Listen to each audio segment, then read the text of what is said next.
On कर दे, वो भी आएगा। यहीं पर बैठो।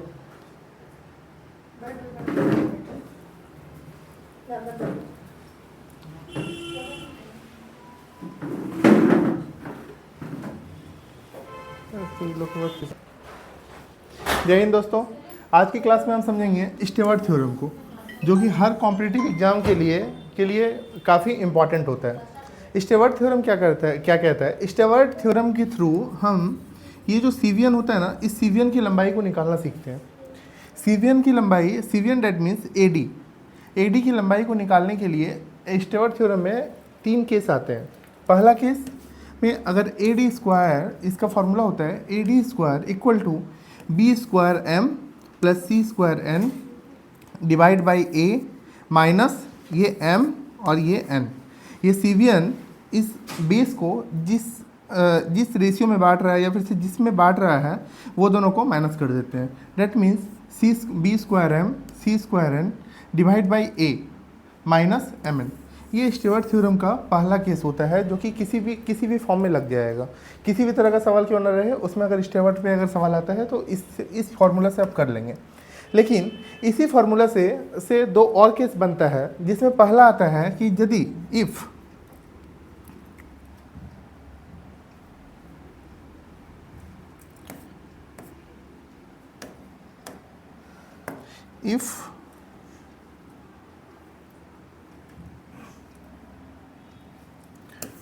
सेकेंड केस यहीं से आता है कि इफ AD इज इफ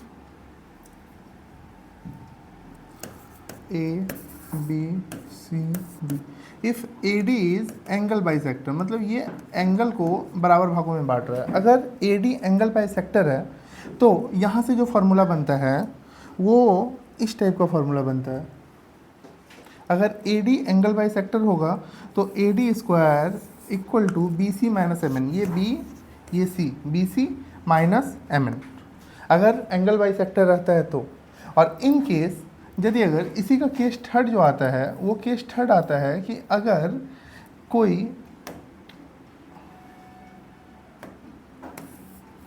कोई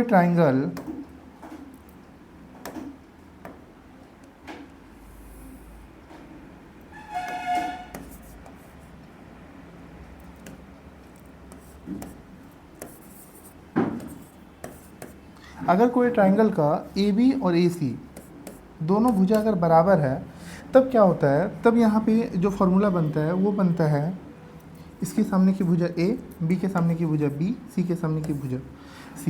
तो यहाँ से जो फॉर्मूला बनता है वो बनता है B square AD equal to B square minus MN। ये M ये N। ये आपका स्टेवर्ट थ्योरम का 3 केस बनता है। पहला केस में हमने क्या जाना कि AD square equal to B square M plus C square N divide by A minus MN। Case 2 में क्या होता है कि अगर AD एंगल बाई सेक्टर होता है तो AD square equal to BC minus MN होता है। एंड थर्ड कंसेप्ट में हमने क्या जाना कि अगर दोनों भुजा बराबर है तो AD square equal to B square minus MN होता है। चलिए इस पर 2 सवाल करते हैं। फर्स्ट ऑफ ऑल इस सवाल को पढ़ते हैं। इन ट्राइंगल ABC, AB 13 दिया हुआ है, BC 20 दिया हुआ है, BD 14 दिया हुआ है एंड CD 7 दिया हुआ है। तो हमको निकालना क्या है AD। तो अभी तुरंत हम लोगों ने देखा AD स्क्वायर का फॉर्मूला क्या होता है, B square M that means 20 का whole square 400 into 14 minus C square that means 13 का whole square 169 into 7 divide by A that means दोनों को जोड़ देना है। 14 प्लस 7 कितना होता है 21, 21 minus MN that means 14 into 7। अब सिर्फ इस कैलकुलेशन को अगर कर लेते हैं तो मेरा आंसर सामने आ जाएगा। आइए कैलकुलेशन को देखते हैं। यहाँ से हम 7 मेरा यहाँ से 7 कट जाएगा, ये भी 3 से बार में कट जाएगा, ये 2 बार में कट जाएगा, अब कैलकुलेशन करते हैं, 400 इंटू 2 800 आ जाएगा। 800 माइनस 169, 800 माइनस 169 कितना होता है? 800 माइनस 169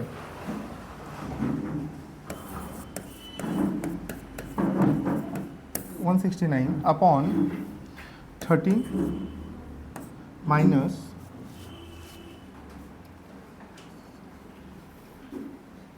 98।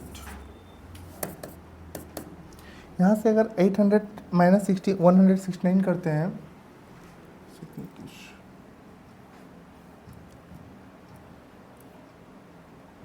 हमारे 3 100 से यदि 169 अगर घटाएंगे तो कितना आएगा?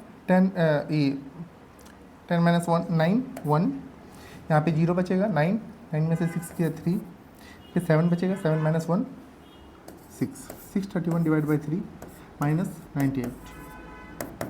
यहाँ से यदि अगर हम इसको अगर अब अप्रॉक्स भी अगर करने जाएँ तो यहाँ से 3 से इसको डिवाइड करेंगे तो 210 ऑलमोस्ट 210 आ जाएगा। 210 में से अगर 98 घटा देते हैं, 210 में से अगर 98 घटा देते हैं तो आपका आता है 112। अब यहाँ से AD स्क्वायर इक्वल टू 112 आ गया। अब दैट मीन्स 112 का अंडर रूट। अब 112 का अगर अंडर रूट निकालेंगे तो आ जाएगा 4 इंटू 56, दैट मीन्स 4 रूट 56। इसके आसपास में जो ऑप्शन रहेगा वो उस ऑप्शन को हम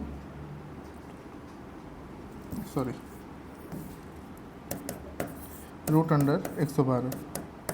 रूट अंडर 112 के लमसम में दैट मीन्स 10 के करीब में जो ऑप्शन होगा वो ऑप्शन आपका राइट हो जाएगा।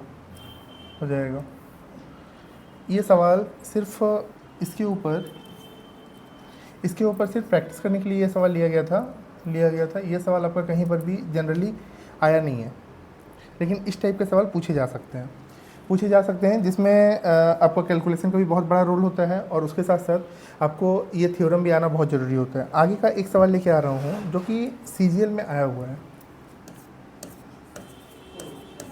CGL में ये पूछा हुआ सवाल है, in triangle ABC if AB is equal to BC, that means ये ड्राइंग बना लेते हैं इसका।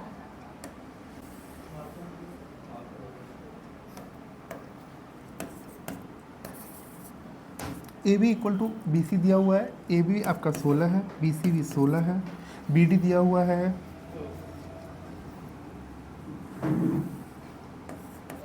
BD 14 दिया हुआ है, आपका BD 14 दिया हुआ है, BC सवाल में ये मिस्टेक है, AB एंड AC 16 है, BC यहाँ पे 22 दिया हुआ है, BD 14 दिया हुआ है, तो BC आपका 22 माइनस 14 8 हो जाएगा। अब आपका निकालना क्या है? AD। यहाँ पे हम देख पा रहे हैं कि दोनों भुजा बराबर है, तो यहाँ पे केस थर्ड क्वालिफाई कर रहा है, that means AD square equal to B square minus MN। B square कितना हो जाएगा? 16 का whole square 256 minus MN 14 into 8 कितना होगा? 112। 256 में से 112 घटाएंगे कितना आएगा? 6 में से 2 जाएगा 4, 5 में से 1 जाएगा 4, 2 में से 1 जाएगा 1, 144। डैट मीन्स AD का वैल्यू कितना आ जाएगा? 12। यही आपका आंसर होगा। AD कितना निकल गया मेरा? 2 आंसर। आज की क्लास में हम स्टीवर्ट थ्योरम को समझें। अगर